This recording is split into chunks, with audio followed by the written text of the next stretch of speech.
আসসালামু আলাইকুম, welcome to Salma's kitchen. আজকে আমি রান্না করব গাজর পোলাও। গাজর পোলাওটা দেখতে যেমন সুন্দর, খেতেও তেমনি মজা এবং যথেষ্ট হেলদিও। গাজর পোলাও রান্না করতে যে উপকরণগুলো লাগবে সেগুলো হচ্ছে 1 কাপ পরিমাণ পোলাওয়ের চাল, আমি এখানে চিনি গুঁড়া চাল নিয়েছি, 1 কাপ পরিমাণ মিহি করে কুচি করা গাজর, এখানে একটি মাঝারি সাইজের গাজরকে কুচি করে নিয়েছি। আরও লাগবে 1/4 কাপ পরিমাণ পেঁয়াজ কুচি, 1 টেবিল চামচ পরিমাণ খাঁটি ঘি, 1 চা চামচ পরিমাণ আদা বাটা, আধা চা চামচ পরিমাণ রসুন বাটা, লবণ স্বাদ মতো, 1 টেবিল চামচ পরিমাণ কিশমিশ, আস্ত গরম মশলা নিয়েছি 2টি মাঝারি সাইজের তেজপাতা, 1.5 ইঞ্চি পরিমাণ একটি দারচিনির টুকরো, একটি কালো এলাচি, 2টি সবুজ এলাচি। কালো এবং সবুজ এলাচ দুটো আমি মাথাটা থেতো করে নিয়েছি এবং নিয়েছি 4টি আস্ত কাঁচামরিচ। সেই সাথে লাগবে 2 টেবিল চামচ পরিমাণ রান্নার তেল, পোলাওয়ের চাল সেদ্ধ হওয়ার জন্য 2 কাপ পরিমাণ গরম পানি। এই হচ্ছে উপকরণ। এখন আমি পোলাওর চালটা ভালো করে ধুয়ে নিব, পানিতে নিয়ে নিলাম। এবারে কুচলিয়ে পানিটা স্বচ্ছ হওয়া পর্যন্ত ভালো করে ধুয়ে নিব এবং ধুয়ে ছেঁকে নিব। ফিরে আসছি পোলাওয়ের চালটা ভালো করে ধুয়ে এবং ছেঁকে নিয়ে। ফিরে এলাম পোলাওর চালটা ভালো করে ধুয়ে এবং ছেঁকে নিয়ে। এখন রান্না শুরু করব। কড়াইতে 2 টেবিল চামচ পরিমাণ তেল দিয়ে দিলাম, দিয়ে তেলটা গরম করে নিব। তেলটা হালকা গরম হয়ে গেলে দিয়ে দেব আস্ত গরম মশলা, তেজপাতা, দারচিনি, বড় এলাচি, ছোট এলাচি। এবারে অপেক্ষা করব ফোড়ন আসা পর্যন্ত। 30 সেকেন্ড অপেক্ষা করলে ফোড়ন এসে যাবে। যখন গরম মশলা এরকম ফেনা উঠতে থাকবে তখনই বোঝা যাবে ফোড়ন এসে গেছে। এ পর্যায়ে দিয়ে দিব পেঁয়াজ কুচি। এবারে পেঁয়াজটাকে হালকা বাদামি করে ভেজে নেব। পেঁয়াজ হালকা বাদামি হয়ে গেলে সুন্দর একটা সুগন্ধ ছড়াবে পেঁয়াজ ভাজার। সে পর্যায়ে দিয়ে দিব গাজর কুচি। গাজর কুচিটাকে বেশি আঁচে চুলার আঁচ বাড়িয়ে ভাজবো। এতক্ষণ চুলার আঁচটা মাঝারি ছিল, এবারে আমি চুলার আঁচটা ফুল করে দিয়েছি। ফুল আঁচে 2-3 মিনিট গাজরটাকে ভেজে নিব। যেহেতু অনেক মিহি করে কুচি করা, ভাজা হতে খুব বেশি সময় লাগবে না। 2 মিনিটেই গাজরটা ভাজা ভাজা হয়ে গেছে। এবারে অ্যাড করব ধুয়ে ছেঁকে নেওয়া পোলাওয়ের চাল।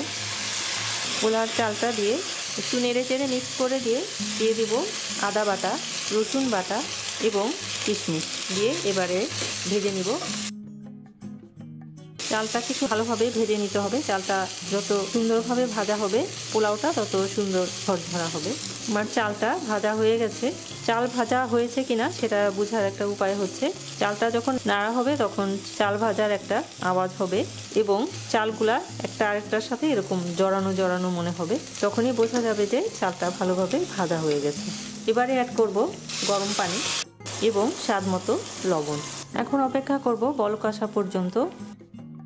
বলক এসে গেছে। এ পর্যায়ে চেক করে নিব লবণটা ঠিক আছে কিনা।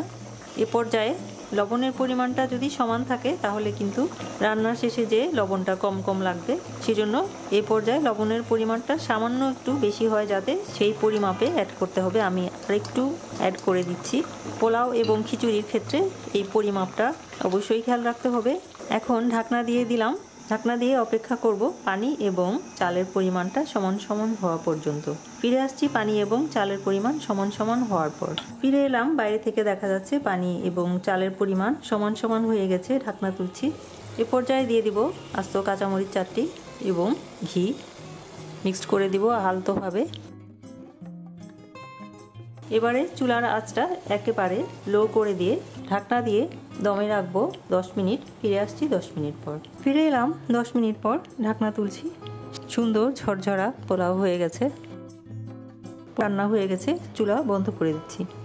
এবারে সার্ভ করছি। গরম মশলা যেন সার্ভিং ডিশে কখনোই না যায় সেটা সবসময় খেয়াল রাখতে হবে। আমি গরম মশলাগুলো তুলে রেখে দিলাম। তৈরি হয়ে গেল গাজর পোলাও। এভাবে গাজর দিয়েও পোলাও রান্না করা যায় এবং এটা দেখতে যতটা সুন্দর খেতেও তেমনি মজা এবং যথেষ্ট হেলদিও। আশা করছি গাজর পোলাওয়ের এই রেসিপিটা আপনারা ট্রাই করবেন। বিশেষ করে অতিথি আপ্যায়নে গাজর পোলাওয়ের এই রেসিপিটা আপনারা ট্রাই করে দেখবেন। আশা করছি সবার কাছেই ভালো লাগবে। ভিডিওটি দেখার জন্য এবং এতক্ষণ সাথে থাকার জন্য অসংখ্য ধন্যবাদ। আশা করি ভিডিওটি আপনাদের কাছে ভালো লেগেছে। ভালো লাগলে ফ্রেন্ডস এন্ড ফ্যামিলির সাথে শেয়ার করার অনুরোধ থাকলো এবং লাইক সাবস্ক্রাইব করার অনুরোধ থাকলো। আর সাবস্ক্রাইব করে পাশে থাকা বেল আইকনে ক্লিক করে অপশন থেকে অল বাটনে ক্লিক করে দেবেন, তাহলে আমি ভিডিও দেওয়ার সাথে সাথে আপনারা তার নোটিফিকেশন পেয়ে যাবেন। সবাই অনেক অনেক ভালো থাকবেন, আমার জন্য দোয়া করবেন। আল্লাহ হাফেজ।